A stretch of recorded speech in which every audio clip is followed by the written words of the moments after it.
இன்னைக்கு நம்ம பார்க்க போகிறது IUI, that is intrauterine insemination சொல்ற ட்ரீட்மெண்ட்டோட சக்ஸஸ் ரேட்டை எப்படி இம்ப்ரூவ் பண்ணலாம் அப்படின்னு.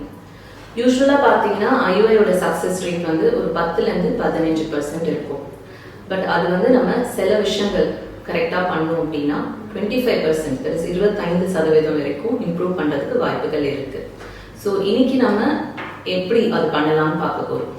So first and foremost patient selection. So நம்ம யாருக்கு IUI பண்ண போகிறோம் அது ரொம்ப முக்கியம். ஸோ உதாரணத்துக்கு ஒரு ரொம்ப வயசான கப்பிள், இல்லை கல்யாணம் ஆகி 10-12 வருஷம் ஆனதுக்கப்புறம், இல்லை ஹஸ்பண்டோட விந்தணுக்களோட எண்ணிக்கையோ இல்லை அதோட நகலுற தன்மையோ ரொம்ப கம்மியாக இருந்தால் இவங்களுக்கு IUI பண்ணால் யூஸ்வலாக சக்ஸஸ் வர்றதுக்கு வாய்ப்புகள் ரொம்ப கம்மி. ஸோ நம்ம பேஷண்ட்டை வந்து கரெக்டாக சூஸ் பண்ணணும், அதுதான் ஃபர்ஸ்ட். அடுத்தது பார்த்தீங்கன்னா IUI வந்து நேச்சுரல் சைக்கிளில் யூஸ்வலாக பண்ணக்கூடாது. தட் இஸ் நமக்கு நேச்சுரல் சைக்கிள் நேச்சுரலாகவே வந்து ஒவ்வொரு மாதம் ஒரு முட்டை வளரும். ஸோ அதில் நம்ம IUI பண்ணோம் அப்படின்னா சக்ஸஸ் வாய்ப்புகள் கொஞ்சம் குறைவாக இருக்கும். ஸோ எப்போவுமே ஸ்டிமுலேட்டட் சைக்கிள், தட் இஸ் முட்டை வளர்ச்சிக்கு மாத்திரைகள், இன்ஜெக்ஷன்ஸ், ஹார்மோன் இன்ஜெக்ஷன்ஸ் கொடுத்து அதுக்கப்புறம் நம்ம IUI பண்ணோம்னா கண்டிப்பாக IUIயோட சக்ஸஸ் பெட்டராக இருக்கும். மூணாவது விஷயம் பார்த்தீங்கன்னா follicular study, that is scan. நம்ம வந்து முட்டை வளர்ச்சி எப்படி இருக்குன்னு சொல்லிட்டு ஒரு நாள் விட்டு ஒரு நாள் ஸ்கேன் பண்ணி பார்ப்போம். ஸோ அது வந்து கண்டிப்பாக பண்ணணும். ஸ்கேன் இல்லாமல் வெறுமே IUI பண்ணுறதுல அர்த்தம் கிடையாது. இதுக்கப்புறம் பார்த்தீங்கன்னா ஸ்கேன்ல என்ன பார்ப்போம், ஃபாலிகுலோட சைஸ் மட்டும் வச்சு நம்ம வந்து ட்ரிகர் இன்ஜெக்ஷன் கொடுக்கறது வந்து அவ்வளோ கரெக்டு கிடையாது.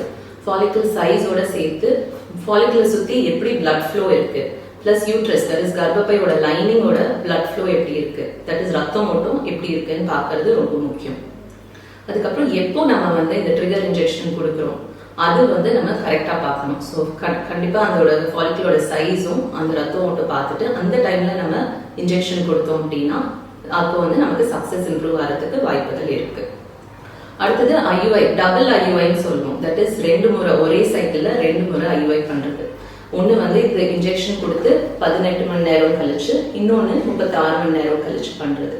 ஸோ சில சுச்சுவேஷன்ஸில் டபுள் IUI பண்ணோம்னா சக்ஸஸ் வாய்ப்புகள் இம்ப்ரூவ் பண்ணலாம். அடுத்தது பார்த்தீங்கன்னா நம்ம லேப், எந்த சென்டர், எந்த லேபை சூஸ் பண்ணுறோம் அது வந்து ரொம்ப முக்கியம். ஏன்னா ஒரு கிளீன் ஸ்டெரைல் ஏரியாவில் IUI சாம்பிள் ப்ரிப்பேர் பண்ணுறது ரொம்ப ரொம்ப முக்கியம்.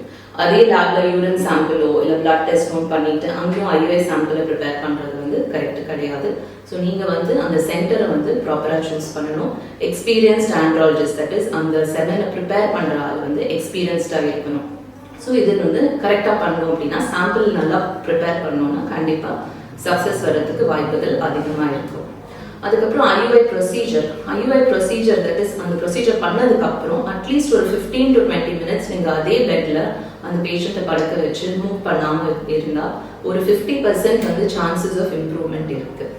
ஸோ இது வந்து நிறைய ஸ்டடீஸ் பண்ணியே சொல்லியிருக்காங்க. ஸோ அதுவும் முக்கியம். இதுக்கப்புறம் பார்த்தீங்க அப்படின்னா IUI பண்ணதுக்கப்புறம் உங்கள் டாக்டர் வந்து இயற்கையாகவும் சேர்ந்து இருக்க சொல்லுவாங்க. ஸோ அந்த அட்வைஸும் கண்டிப்பாக ஃபாலோ பண்ணுங்க. ஏன்னா அப்படி பண்ணும்போது IUIயோட சக்ஸஸ் ரேட்டை கண்டிப்பாக அதிகப்படுத்தலாம். இதுக்கப்புறம் IUI முடிஞ்சதுக்கப்புறம் சில டேப்லெட்ஸ், ஹார்மோன் டேப்லெட்ஸ் வந்து உங்கள் டாக்டர் ப்ரிஸ்கிரைப் பண்ணுவாங்க. அதுவுமே கண்டிப்பாக எடுத்துக்கணும், அது ரொம்ப முக்கியம். ஸோ அதுலேயுமே வந்து சக்ஸஸ் இம்ப்ரூவ் ஆகும். ஸோ இதெல்லாம் நம்ம சின்ன சின்ன விஷயங்கள் வந்து கரெக்டாக பண்ணோம் அப்படின்னா IUIயோட சக்ஸஸ் ரேட்டை கண்டிப்பாக அதிகப்படுத்த முடியும். இது ஒரு நல்ல சிம்பிள் ட்ரீட்மெண்ட், ஃபர்ஸ்ட் ஆப்ஷனாக மோஸ்ட்லி எல்லா சென்டர்லையும் சொல்லுவாங்க.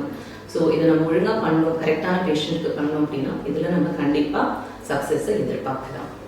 ஸோ உங்களுக்கு இதில் வேறு ஏதாவது டவுட்ஸ் இருந்துச்சு, கிளாரிஃபிகேஷன்ஸ் இருந்துச்சுன்னா கீழே கமெண்ட் பண்ணுங்கள், நம்ம கண்டிப்பாக காண்டாக்ட் பண்ணுவோம். And thank you.